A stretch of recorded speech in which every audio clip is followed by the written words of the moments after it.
साथियों नमस्कार, मैं हरिश्चंद्र बर्णवाल इस वीडियो में आप सभी का स्वागत करता हूं। दोस्तों, आज मैं प्रधानमंत्री मोदी के जीवन की सबसे बड़ी जंग ये दिखाने जा रहा हूं।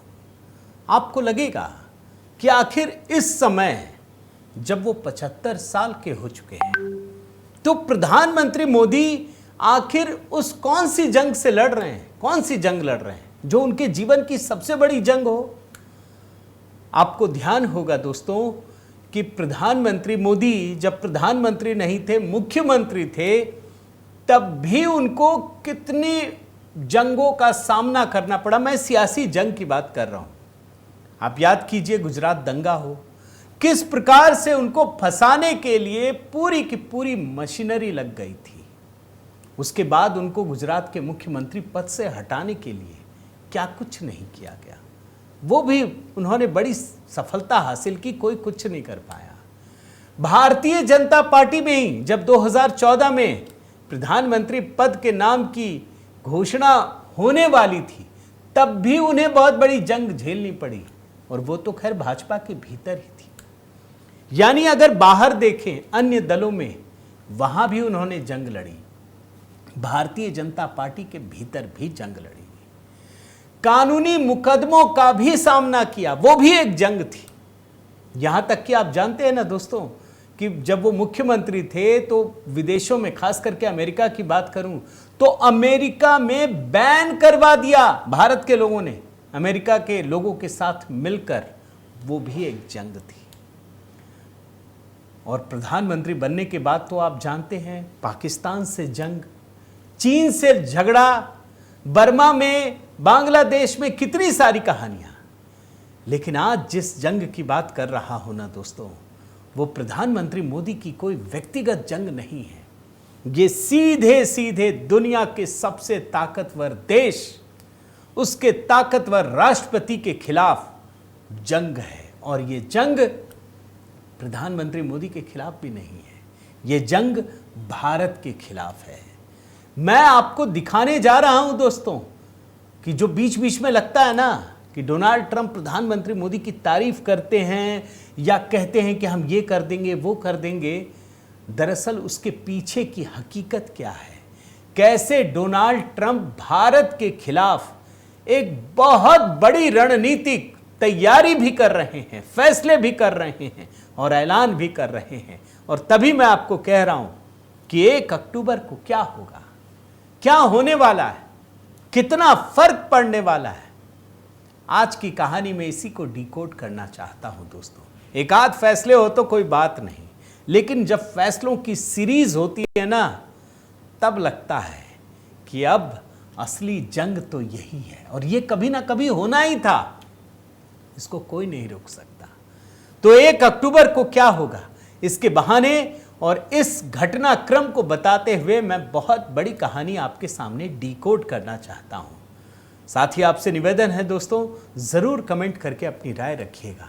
और जब 1 अक्टूबर की बात कर रहा हूं, नवमी और 2 अक्टूबर विजयादशमी, और 2 अक्टूबर को ही राष्ट्रीय स्वयंसेवक संघ के 100 साल पूरे हो रहे हैं दोस्तों। तो आज का गीत, जैसा मैंने आपसे वादा किया था, आपके सुझावों पर अमल करते हुए एक बहुत ही शानदार गीत दोस्तों राष्ट्रीय स्वयंसेवक संघ पर हमने तैयार किया है। संस्कृति संवाहक राष्ट्रीय स्वयंसेवक संघ, यही थीम है। मैं निवेदन करता हूं, जरूर देखिएगा दोस्तों। जितने भी आपके सगे संबंधी, दोस्त जो भी हैं, उन सबको भेजिएगा भी। मैंने कमेंट में पिंड भी कर दिया है, बताइएगा कैसा लगा। आपके एक एक कमेंट का जवाब भी दूंगा और जो सुझाव होंगे उसको भी देखूंगा दोस्तों। आइए शुरू करते हैं। मैं पहले 2 विंडो से दिखाता हूं दोस्तों, और ये 2 विंडो जो दिखा रहा हूं ना, ये अमेरिका से जुड़ा नहीं है, ये रूस से ही जुड़ा है, जो हमारा सबसे अच्छा इस समय साथी है। पहला 2 window, India rubbed US the wrong way.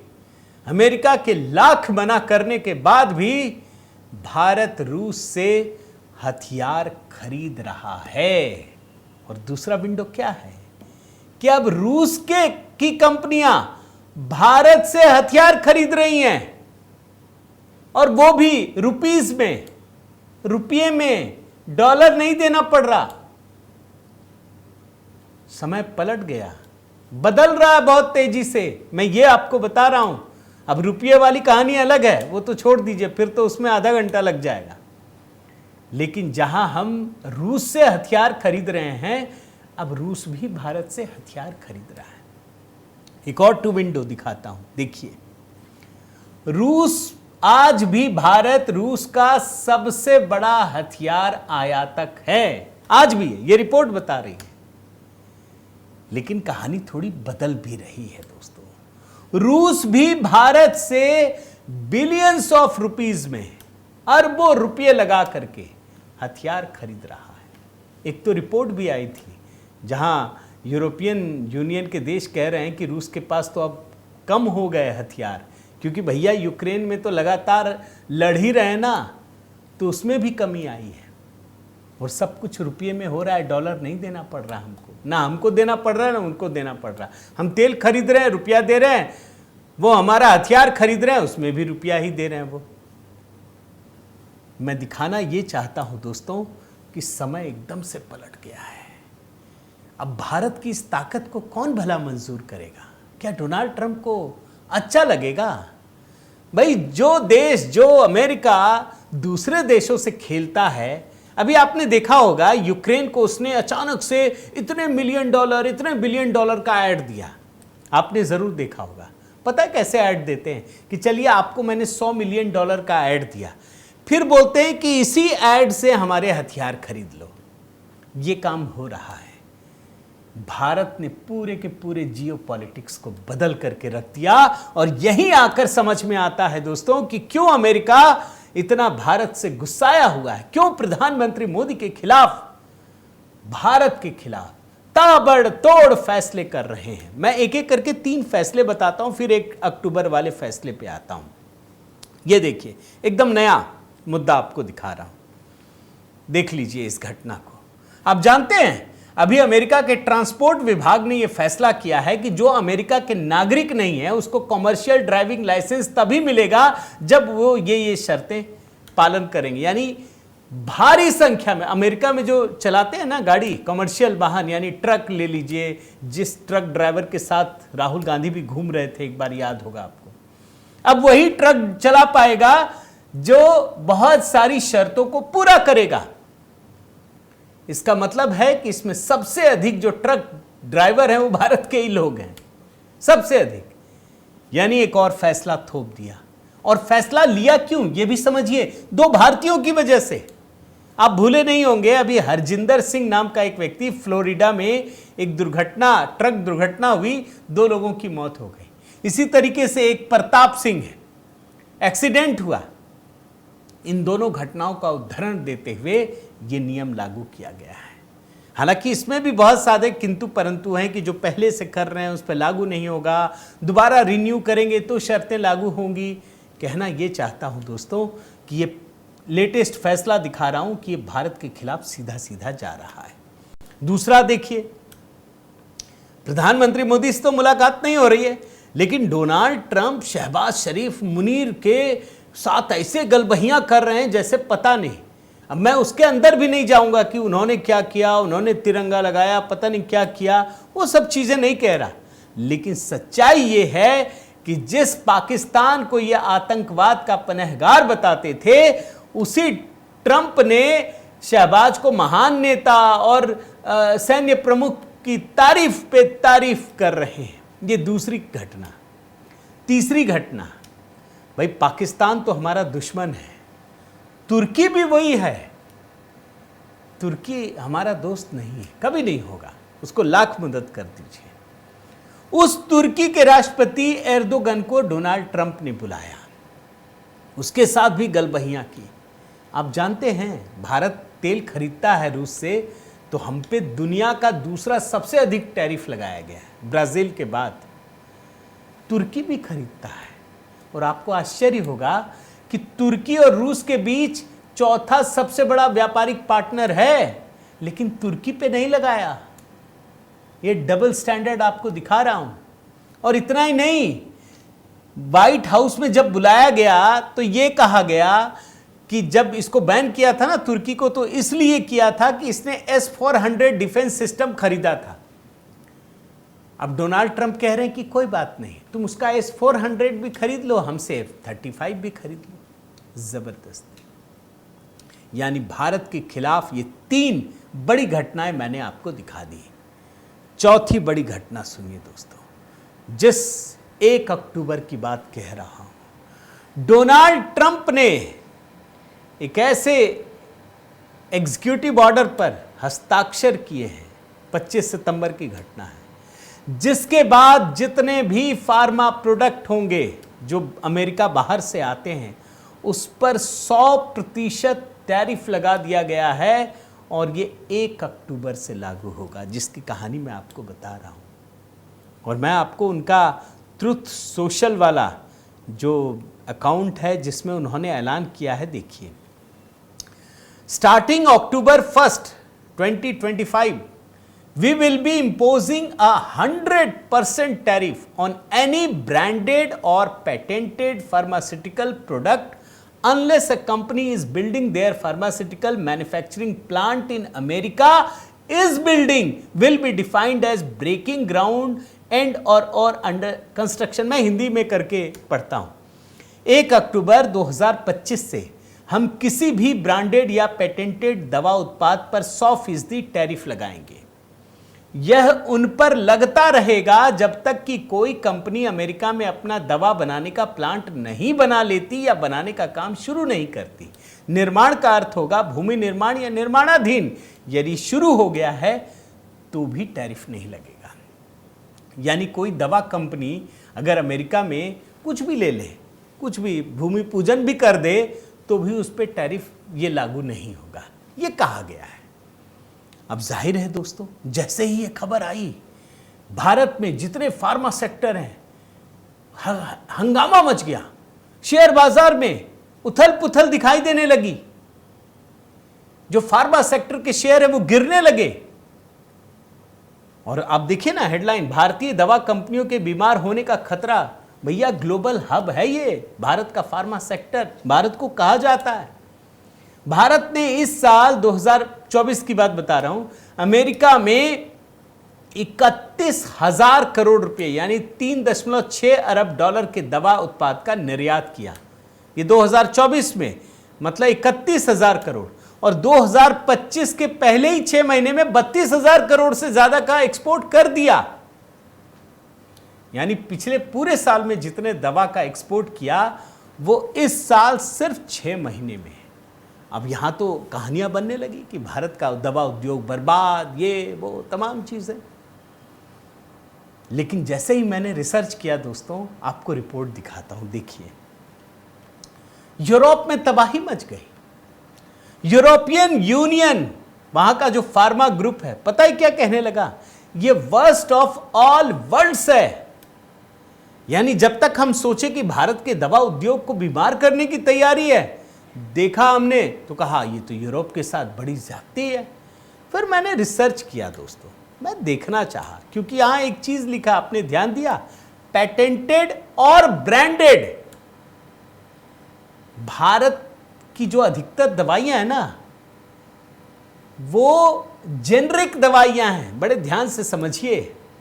मैंने जो रिसर्च किया दोस्तों, मैंने देखा, अब देखिए भारत का स्थान कहां है जो ये दवाइयों का निर्यात होता है अमेरिका में। बड़े गौर से देखिए, इसमें पहला नंबर है आयरलैंड का 50 बिलियन डॉलर, फिर स्विट्जरलैंड का 19 बिलियन डॉलर, फिर जर्मनी का 17 बिलियन डॉलर, फिर सिंगापुर का 15 से अधिक बिलियन डॉलर, और भारत 5वें नंबर पर 12.5 बिलियन डॉलर।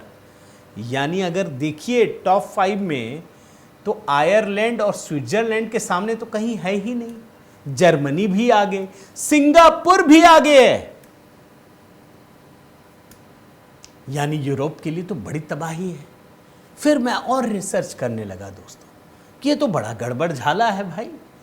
तो मैंने देखा कि अमेरिका ने जो ये डोनाल्ड ट्रंप ने ऐलान किया है, पता चला यूरोप में एक और झोल है। ये कहा गया कि यूरोप के साथ एक समझौता हुआ है, उस समझौते से बढ़ाएंगे तो वो समझौता टूट जाएगा। तो यूरोप के साथ अमेरिका का 15% टैरिफ का ऐलान है, तो क्या 100% होगा? फिर कुछ रिपोर्ट आई कि नहीं, यूरोप को तो 15% में ही रखा जाएगा, यानी छूट है। यानी फिर समझ में आया कि क्या भारत के खिलाफ ही डोनाल्ड ट्रंप ने फैसला किया? क्या भारत के दवा उद्योग को बर्बाद करने के लिए किया? मैंने और रिसर्च किया दोस्तों, देखना चाहा, तो यह देखने के बाद और एक जानकारी मिली कि भाई जेनरिक ड्रग्स को इससे छूट मिली है, और भारत से जो अमेरिका दवाइयां जाती हैं वो अधिकतर तो जेनरिक दवाइयां ही हैं। और एक पॉइंट आपको और कहा था दोस्तों, आपको ध्यान है ना, ये डोनाल्ड ट्रंप ने कहा है कि अगर अमेरिका में कोई दवा कंपनी अपना मैन्युफैक्चरिंग प्लांट लगाती है तो उसको भी छूट मिलेगी। अब जरा भारतीय कंपनियों में आइए कि कितना असर पड़ेगा। भाई भारत की अगर दवाइयों पर 100% लगा दे तब तो बड़ा फर्क पड़ेगा, लेकिन आप देखिए डॉक्टर रेड्डीज, सन फार्मा, ल्यूपिन और बिंदो, ये फार्मा जेनरिक दवाइयां ज्यादा बनाते हैं। और सिर्फ जेनरिक दवाइयां ही नहीं बनाते, अमेरिका में इनका प्लांट भी मौजूद है, यानी इन पर टैरिफ नहीं लगेगा। इसी के साथ सन फार्मा, बायोकॉन, ये प्रमुख ब्रांडेड कंपनियां हैं, लेकिन बायोकॉन ने एक अमेरिका में एक नया संयंत्र चालू भी किया है, यानी वो भी बाहर हो गया। सिर्फ एक सन फार्मा मिला जिस पर असर पड़ सकता है, यानी यहां भी छूट हो गई। लेकिन एक बात बताऊं दोस्तों, जब किसी देश का शासनाध्यक्ष, राष्ट्राध्यक्ष उलझलूल हरकतें करता है, झूठ बोलता है, तो उस पर विश्वास नहीं कर सकते। और इसीलिए मैं जब विस्तार से एक एक देश की रिपोर्ट पढ़ रहा था, तब मुझे साफ साफ नजर आ रहा था कि चाहे ब्रिटेन हो चाहे स्विट्जरलैंड, दोनों ही देशों में अफरा तफरी का माहौल है। आप रिपोर्ट पढ़ लीजिए, रॉयटर की दिखा रहा हूं। Britain would face 100% tariff on pharmaceutical under latest Trump plan, sources say। देख रहे हैं ना कि कैसे एक आदमी पूरी दुनिया को बेवकूफ बना के रखा हुआ है, कैसे नचा रहा है, कैसे घुमा रहा है। लेकिन मैं तो आपको भारत की बात बता रहा हूं भैया, आज नहीं तो कल, पिछली बार जब किया तो बोला फार्मा को छोड़ देते हैं, फिर वो फार्मा पे आए, बोले नहीं जेनरिक दवाइयों को छोड़ देते, फिर वो जेनरिक दवाइयों पर भी आएंगे। और ये कब हो रहा है? आप इस माहौल को, इस समय को पकड़ने की कोशिश कीजिए। डोनाल्ड ट्रंप ने ये ऐलान कब किया है दोस्तों? आप सोचिए, जब भारत का जो प्रतिनिधिमंडल है, जिसमें हमारे कैबिनेट मंत्री पीयूष गोयल अमेरिका में बात करने के बाद, और यह भी कि बहुत अच्छी बातचीत हुई, वो लौट रहे हैं और यहां पर वो फार्मा सेक्टर पे टैरिफ लगा देते हैं। मतलब भारत के प्रतिनिधिमंडल से बात हुई, प्रतिनिधिमंडल लौट रहा है, वहां फार्मा पे लगाया। और मैं आपको बताऊं दोस्तों, ये पूरा पैटर्न है, ये डोनाल्ड ट्रंप का पैटर्न है, ये आदत है दबाव डालने की। आप याद कीजिए भाई, 22 सितंबर को व्यापार वार्ता शुरू हो रही थी, 22 सितंबर की बात बता रहा हूं, और डोनाल्ड ट्रंप ने टैरिफ बम लगाया। क्या? भारतीयों के लिए $1,00,000 वहां काम करने की, 88 लाख रुपए, यही तो दिया था ना इंजीनियरों को झटका। यानी इधर बातचीत शुरू हो रही है और इधर यहां $1,00,000 का फीस लगा दिया। ऐसे ही याद कीजिए, 5वें और 6ठे दौर की बातचीत, 5वां दौर बातचीत का खत्म हो गया था, 6ठे दौर की बातचीत 25 अगस्त को शुरू होने वाली थी, और यह उम्मीद की जा रही थी कि भाई ये बातचीत सही रहेगी। अचानक से डोनाल्ड ट्रंप आए कि नहीं भाई, भारत जो है रूस से तेल खरीदता है, 50% टैरिफ ठोक दिया। याद है ना आपको? ये पूरा पैटर्न है दोस्तों। और मैं आपको स्पष्ट रूप से ये कह सकता हूं कि अमेरिका पर आप विश्वास कतई नहीं कर सकते। क्यों नहीं कर सकते? आप समझिए, वो लगातार डोनाल्ड ट्रंप इस कोशिश में लगे हैं, दबाव डाल रहे हैं कि भारत अमेरिका से कृषि उत्पाद खरीदे, जैसे मक्का, सोयाबीन, डेयरी उत्पाद, मछलियां, तमाम चीजें। डोनाल्ड ट्रंप का तो पूरा वोट बैंक ही दोस्तों, पूरा वोट बैंक किसानों पे है।